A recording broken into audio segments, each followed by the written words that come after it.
Today, you are going to be looking at some documents that are actually from the time period before the French and Indian War. I think you might recognize some of the names in the documents.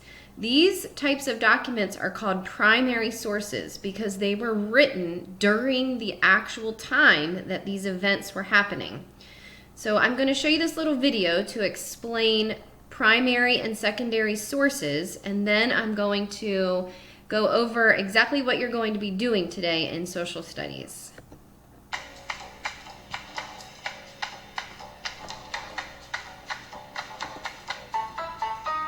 Primary means first, or first-hand. So think of primary sources as materials that are first-hand. They're connected to an historical event because they were created during the time of the event, or because they involve someone who participated firsthand. For example, if you're researching the civil rights movement in Minnesota, you might find primary sources related to Matthew Little, a Minneapolis civil rights activist who went to the March on Washington in 1963. Little listened to Dr. Martin Luther King Jr. deliver his famous "I Have a Dream" speech. Little wrote notes and letters about that day, and someone took photos of Little at the march. Notes, letters, photos.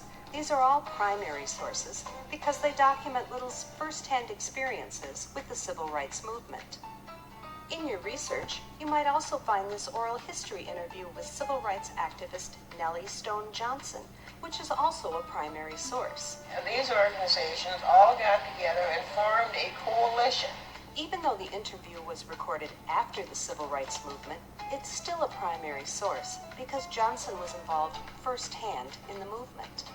Other examples of primary sources include newspaper articles, autobiographies, maps, government records, art, and films.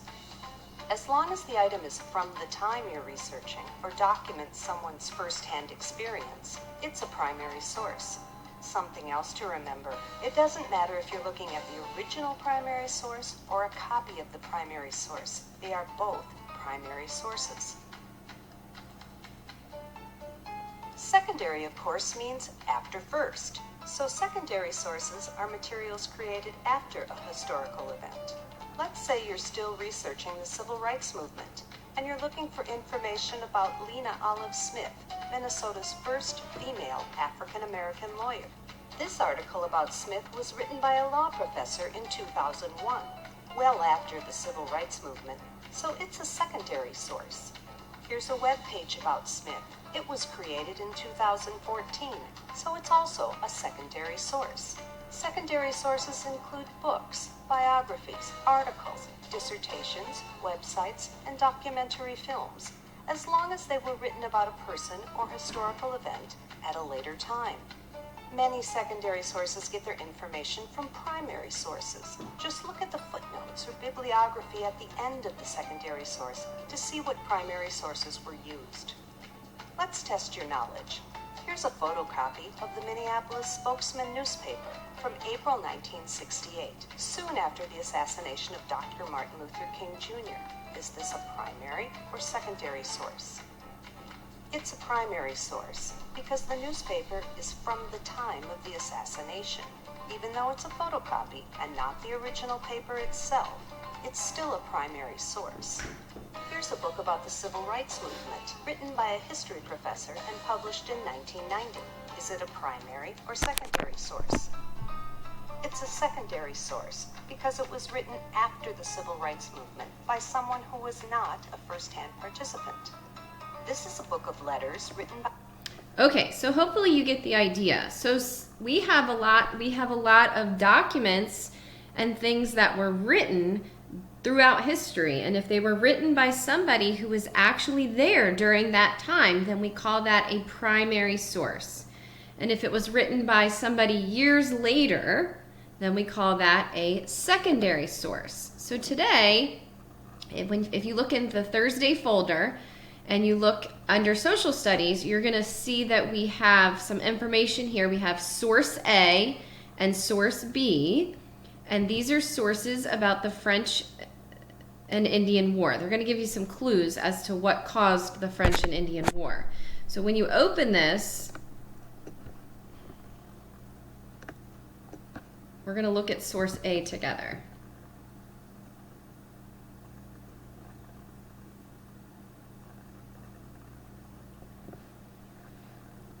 So when you open these up, they're all going to look similar, but the source is over here in the first column, okay? And it gives you some information about the source, and then the actual source is in italicized print underneath. So let's look at source A. First of all, let's read the information.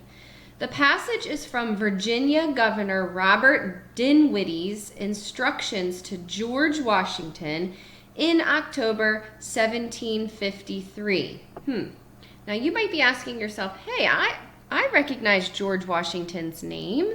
I know who he was. Well, this is way before George Washington became the President of the United States. This is way before he was even a general for the American Army. As a matter of fact, at this time, George Washington was very, very young, and he was a soldier in the British Army. He was a soldier for England, but he was over in North America, and the governor of Virginia at that time, Robert Dinwiddie, was giving him some instructions, okay? And the instructions had to do with this place called Logstown. Logstown was a Native American village on the banks of the Ohio River, about 18 miles, from the Monongahela River, settled by Shawnee and Delaware. It attracted Native American tribes and soon became a major trading post. Okay, so what you're about to read actually came from the governor of Virginia in 1753, and it was written to George Washington. So right away, since it was written in 1753 by the governor of Virginia to George Washington, you should be thinking to yourself, this is a primary source because this is from the actual time of the event. Okay, now let's see what the governor of Virginia said to George Washington. It's down here. There is a large French force being assembled in a hostile manner on the Ohio River. They plan to build forts on the Ohio River, and they threaten the peace and independence of Great Britain. You, George Washington, are going to Logstown on the Ohio River where the French forces have settled. You are to meet with them and share my letter to the commanding officer of the French forces. Okay, so we've read the source, and now we're going to go through each one of these columns. Type. What type of source is this?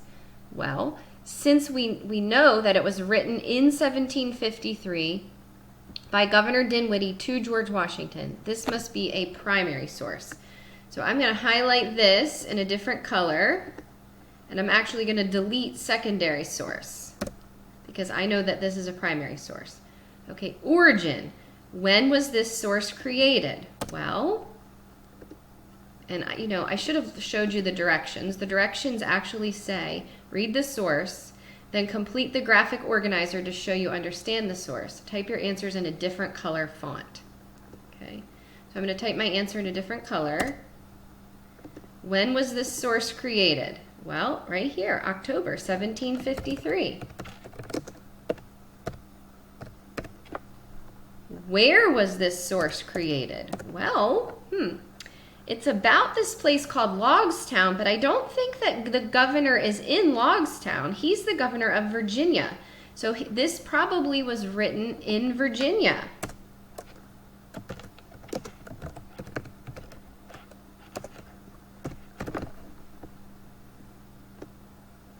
Let me change the color because the directions say to do that. And who created this? Well, it was the governor of Virginia, and his name was Robert Dinwiddie. And I want to make sure I spell that right. It's right here. It's right in the source. Okay. Who is the intended audience for this source? Who did he write this to? He wrote this to George Washington. Young George Washington, who at that time was a British soldier. What do you know about the author's point of view? Well, based on what I read, it sounds to me like he doesn't want the French making this fort in Logstown. They threatened the peace of the independence of Great Britain. So, let me change the color again. He does not want the French to build forts in Logstown. Make sure I spelled Logstown right. Maybe it's actually on the Ohio River.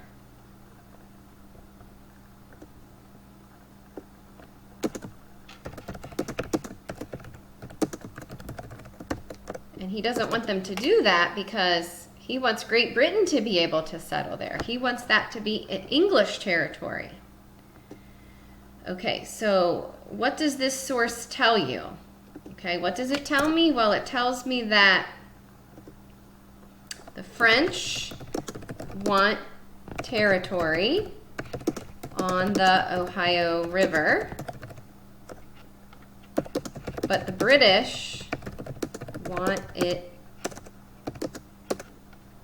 too. Okay?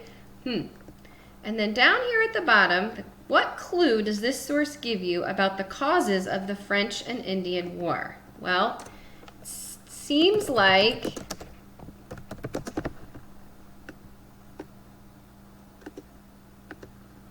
change this here.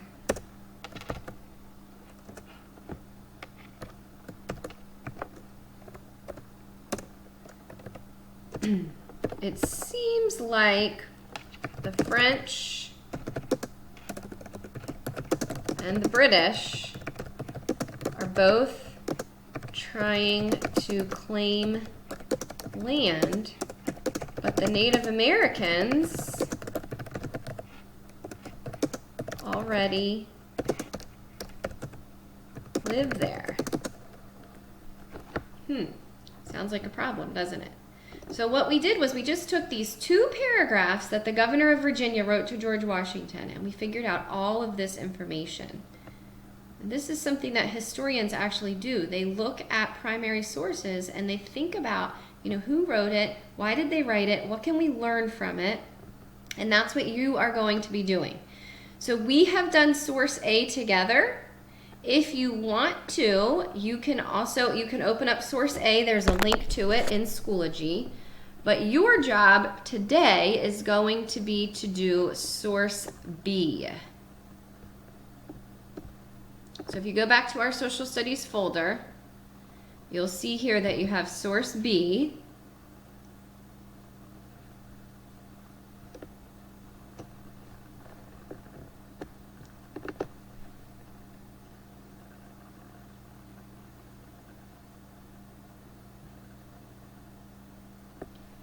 And source B says this passage is from Major George Washington's journal. So this is actually something that George Washington wrote in his journal. And he was a major in the British Army, which is something that you might be really surprised to hear. But George Washington at that time was in the British Army. So there's some background information there, and then down here are the paragraphs that are actually from George Washington's journal. And when he uses the word fathers, there's just a little note I put down here. He's talking about the British colonists, the people that were living in the British territories in North America. Okay, so you're going to open up source B, you're going to read it yourself, and you're going to fill out all of this information and answer the question that's at the bottom. Okay? I think you might find it kind of cool to read something that George Washington actually wrote in his journal. Good luck!